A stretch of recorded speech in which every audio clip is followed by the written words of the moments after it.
இந்த பதிவில் நாம் விஷ்ணு கோவிலாக இருந்து சிவன் கோவிலாக மாறிய ஒரு கோவிலைப் பற்றியும், சித்திர சபை, குற்றாலநாதர் கோயில் நடராஜ பெருமானின் 5 சபைகளில் சித்திர சபையாக திகழ்கிறது.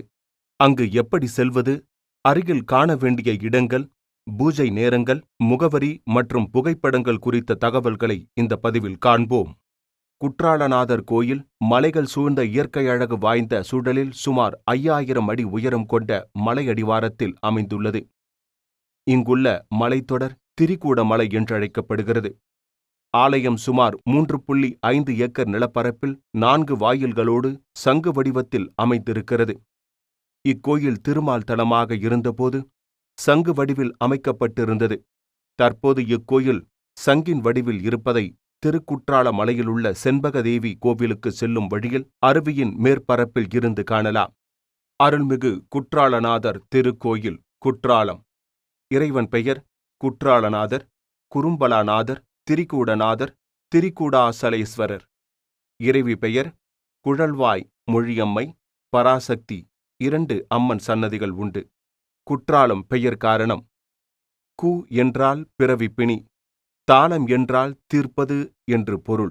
இத்தலத்தை வழிபட்டால் இம்மையிலும் மறுமையிலும் உள்ள பிறவி பலன் கிடைக்கும் என புராணங்கள் குறிப்பிடுகின்றன. தேவார பாடல் பெற்ற பாண்டிய நாட்டு தலங்களில் இது 13வது தலம். திருந்த மதிசூடி தென்னீர் சடைகரந்து தேவி பாகம் பொருத்தி பொருந்தாத வேடத்தால் காடுரைத்தல் புரிந்த செல்வர் இருந்த இடவினவில் ஏலங்கமழ் சோலையின் வண்டுயாழ் செய்து குருந்த மணனாரும் குன்றிடஞ்சூழ் தன் சாரால் குறும்பலாவி என திருஞான சம்பந்தர் பாடியுள்ளார்.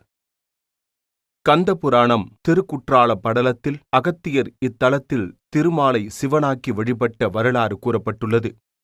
கைலாயத்தில் சிவனுக்கும் பார்வதிக்கும் திருமணம் நடைபெற்றபோது அங்கு கூடியிருந்தவர்களின் பாரம் தாங்காமல் பூமியின் வடதிசை தாழ்ந்து தென்திசை உயரத் தொடங்கியது.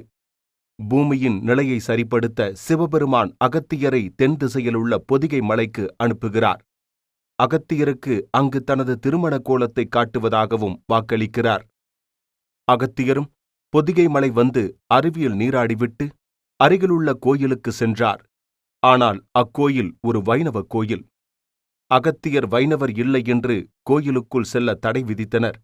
மிகுந்த கவலையுடன் அருகிலுள்ள இளஞ்சி சென்று அங்குள்ள முருகரை வழிபட்டார். முருகபெருமான் அகத்தியரை வைணவர் வேடத்தில் கோவிலுக்குள் செல்லும்படியும் உள்ளே சிவனின் திருமண கோலத்தை காணலாம் என்றும் கூறினார். கோயிலுக்குள் அவ்வாறே சென்ற அகத்தியர் விஷ்ணு சிலா உருவில் கருவறையில் இருப்பதைக் கண்டார். கண்களை மூடிக்கொண்டு சிவனை பிரார்த்தனை செய்தவாறு அச்சிலையின் தலையில் தனது கையை வைத்து அழுத்த விஷ்ணுவின் சிலை குறுகி சிவலிங்கமாக மாறியது. அகத்தியருக்கு சிவபார்வதி திருமண காட்சியும் கிடைத்தது. அகத்தியரால் சிவ திருமேனியாக மாறுபட்டதால் லிங்கத் திருமேனியின் மீது அகத்தியரின் 5 விரல்களும் பதிந்த அடையாளம் இருப்பதைக் காணலாம். விஷ்ணுவின் சிலாரூபம் லிங்கமாக மாறியதைப் போல ஸ்ரீதேவியை குழல்வாய் மொழியம்மையாகவும் பூதேவியை பராசக்தியாகவும் மாற்றியதாக ஐதீகம். பிரகார வலமாக வரும்போது அகத்தியரால் பிரதிஷ்டை செய்யப்பட்டதாக சொல்லப்படும் பராசக்தி பீடம் உள்ளது. மிக குறுகலான பிரகாரத்தை வலம் வரும்போது அதிகார நந்தி, சூரியன், கும்பமுனி, எதிரில் கோஷ்ட மூர்த்திகளாகவும் தட்சிணாமூர்த்தி, விநாயகர், சப்தகன்னியர் முதலிய சன்னதிகளை தரிசிக்கலாம். பஞ்சபூத லிங்கங்களும் நன்னகர பெருமாள், சுப்பிரமணியர், சனி பகவான் சன்னதிகளும் உள்ளன.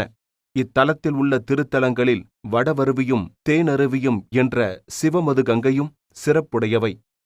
வடவருவியில் மூழ்கினாரது பாவம் கழுநீராக பிரிந்து ஓடும் என்பது இத்தல ஐதீகம். இத்தலத்தின் தலவிருட்சமாக பலாமரம், அதாவது குறும்பலா உள்ளது. இந்த பலாமரத்தில் வருடத்தின் அனைத்து நாட்களிலும் பலா காய்த்து கொண்டிருக்கும். இதை யாரும் பறிப்பதில்லை. இந்த பலாவில் உள்ள சுளைகள் லிங்கத்தின் வடிவில் இருப்பது பார்த்து பரவசப்பட வேண்டிய ஒன்றாகும். திரிகூடநாதர் என்றும் குற்றாலநாதர் என்றும் அழைக்கப்படும் இறைவன் சுயம்பு லிங்கமாக கிழக்கு நோக்கி எழுந்தருளியுள்ளார். குழல்வாய் மொழியம்மை சன்னதியும் சுவாமி சன்னதிக்கு வலதுபுறம் கிழக்கு நோக்கி அமைந்துள்ளது. புத்தி சுவாதினம் இல்லாதவர்களும் தோல் சம்பந்தப்பட்ட நோயால் பாதிக்கப்பட்டவர்களும் குற்றால அருவியில் நீராடி குற்றாலநாதரை வழிபட்டால் சிறந்த பலன் கிடைக்கும். தீராத தலைவலி உள்ளவர்கள் இங்கு சிவனை வழிபட்டு தைல பிரசாதம் பெற்று செல்கிறார்கள். இதை தேய்த்துக் கொண்டால் தலைவலி பிரச்சனை நீங்குவதாக நம்பிக்கை.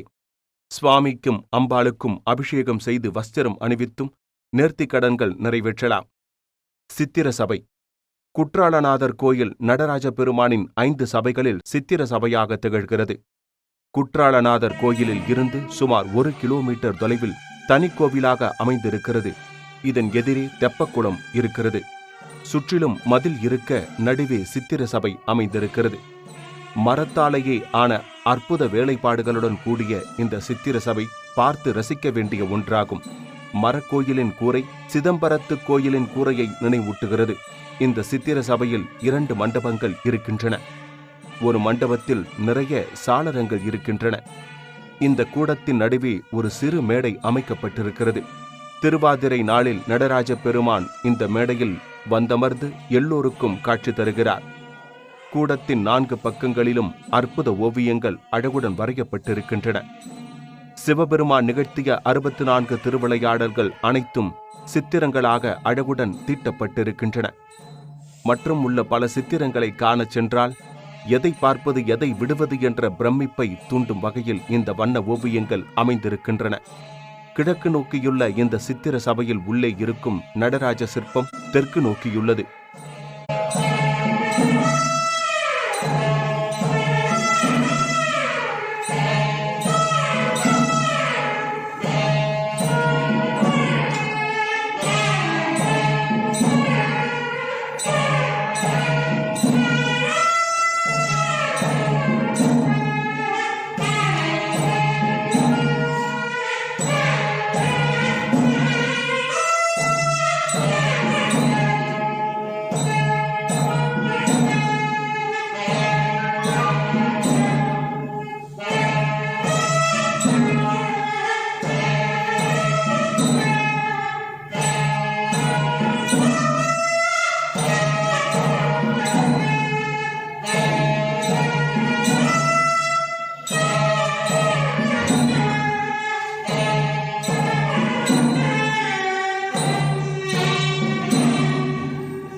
புராண பெயர் திருக்கூடமலை, ஊர் குற்றாலம், மாவட்டம் திருநெல்வேலி.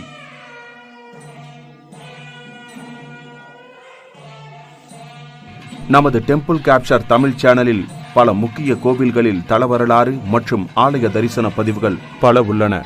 அதனை தவறாமல் பார்த்து பல ஆலயத்தின் சிறப்புகளை தெரிந்து கொள்ளலாம். நன்றி.